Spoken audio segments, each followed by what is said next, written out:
नमस्कार। अभिनव कहानियाँ में आपका स्वागत है। हमारी आज की कहानी है पुनर्विवाह।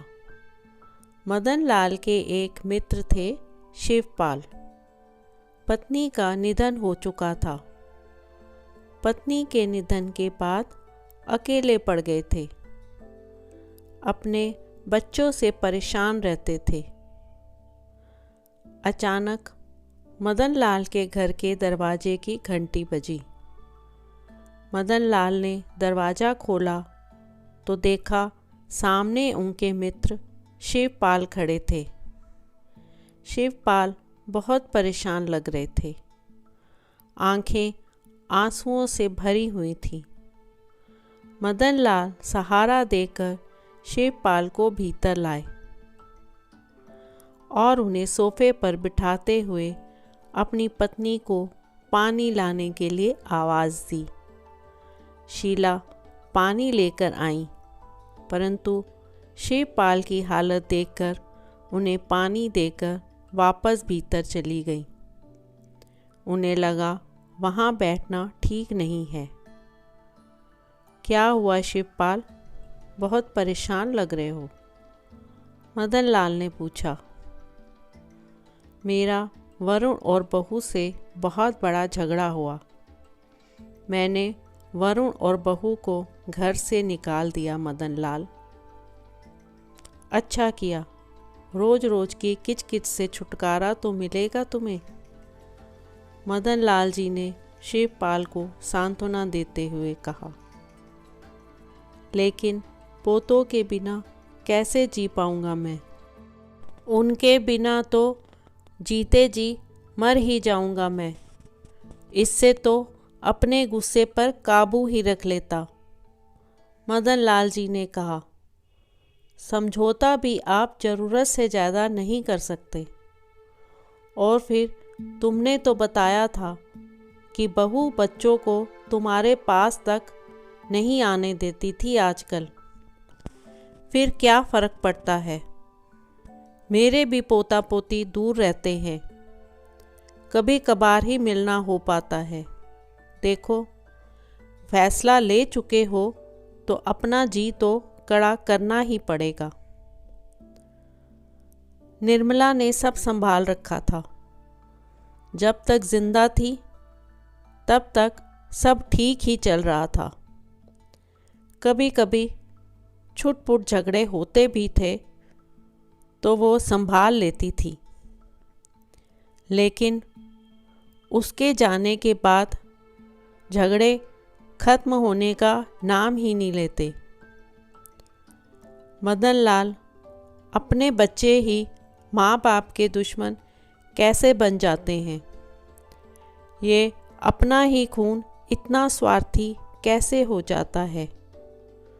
वरुण चाहता है कि मैं अपना मकान बेच दूं।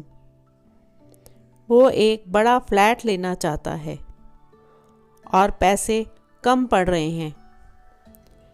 मैंने भी कह दिया कि मैंने और तेरी माँ ने बड़ी मुश्किल से इसे बनवाया था। ये मकान मेरे बुढ़ापे का सहारा है। जितनी चादर है उतने ही पाँव पसारो ना।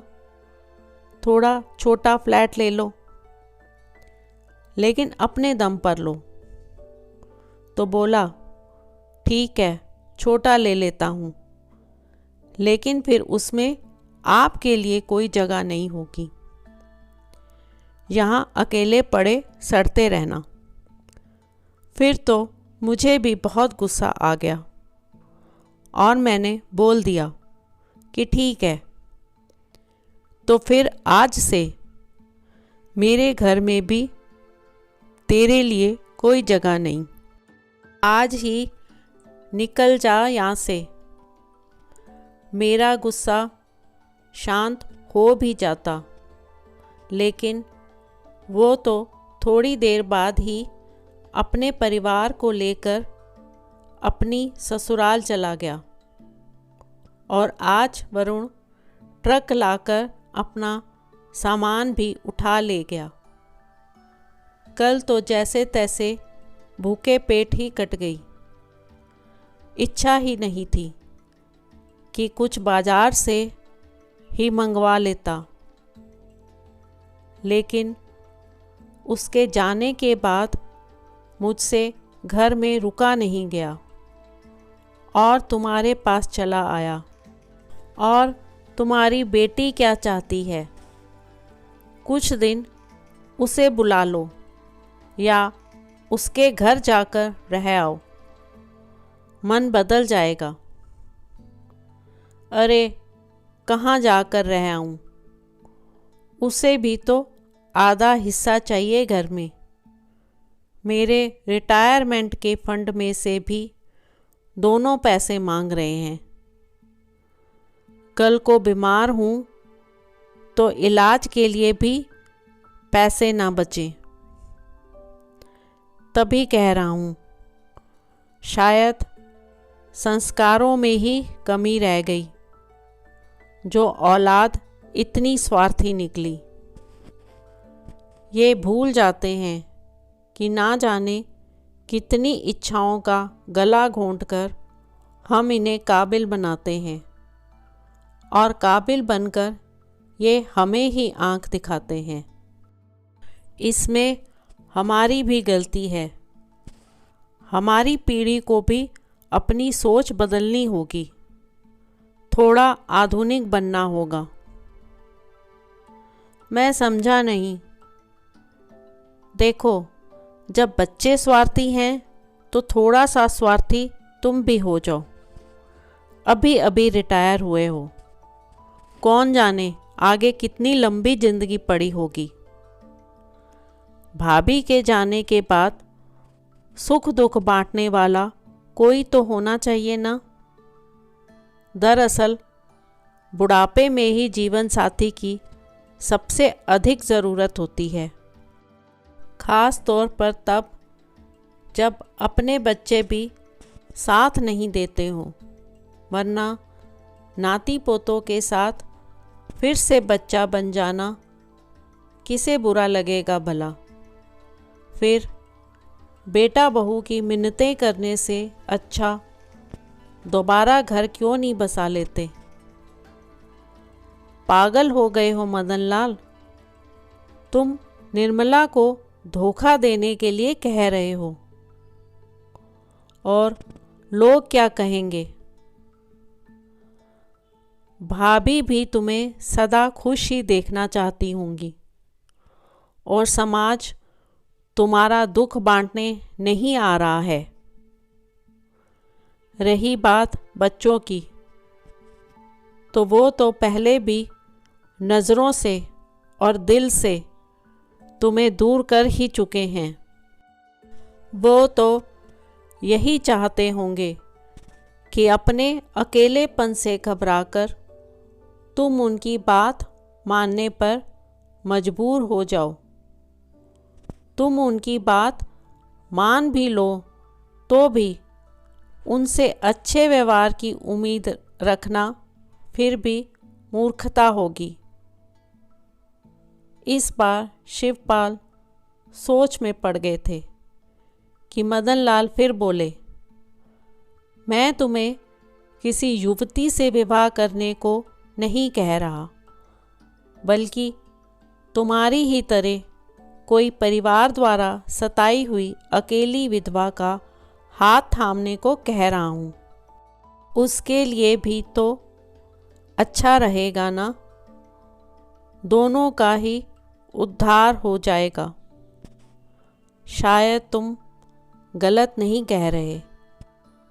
मैं भी अपने किसी मित्र को इन हालात में ऐसी ही सलाह देता, पर बात जब खुद की होती है तो हिचक होना स्वाभाविक है। किसी अनजान को घर में लाने से और मुसीबतें ना खड़ी हो जाएं बुढ़ापे में। तुम्हारी सोच गलत नहीं है, लेकिन हम भी जल्दबाजी में कुछ भी ऐसा नहीं करेंगे जो बाद में पछताना पड़े। शीला की एक फुफेरी बहन है जिसकी हालत भी कुछ तुम्हारे जैसी ही है। मैंने उसको भी यही राय दी थी, लेकिन तब तुम्हारा ख्याल मुझे जरा भी नहीं आया था। लेकिन कोई ज़बरदस्ती किसी के साथ नहीं है। पहले उनसे मिलो, बात करो, फिर सोच समझकर कोई निर्णय लो। फिर तुम्हारे साथ उनकी पसंद भी तो महत्वपूर्ण है। उन्हें भी सब ठीक लगना चाहिए। बिल्कुल ठीक कह रहे हो तुम। वैसे मैं ऐसा करना तो दूर सोचता भी नहीं, लेकिन बच्चों के साथ हर पल घुट घुट कर जीने से अच्छा यही है कि फिर से खुशियों की संभावनाएं तलाश करूं। ठीक है, तुम उनसे मिलवाने का प्रबंध करो। तुम नहीं जानते तुमसे बात करके कितना हल्का महसूस हो रहा है। यहाँ आने से पहले लग रहा था कि पता नहीं मेरा क्या होगा। अब लग रहा है कि तुम्हारे जैसे मित्रों के होते हुए चिंता की क्या बात है। अंतिम बातें जरा जोर से कही गई थीं, तो शीला भी बैठक में चली आईं। जी हल्का हो गया हो तो चाय ले आऊं भाई साहब? शीला ने हंसकर पूछा। हाँ भाभी, कल से खाना तक नहीं खाया। रात का खाना भी यहीं खाकर जाऊंगा। मदन लाल जी ने मुस्कुराते हुए शिवपाल जी की ओर देखा। उनके चेहरे पर फिर से खुशहाल जीवन की उम्मीद जाग गई थी और दिल का सारा गुबार निकल गया था। तो दोस्तों, आपको आज की कहानी कैसी लगी? लाइक और कमेंट करके ज़रूर बताएं और चैनल को सब्सक्राइब करना बिल्कुल ना भूलें। तो मिलते हैं एक नई कहानी के साथ।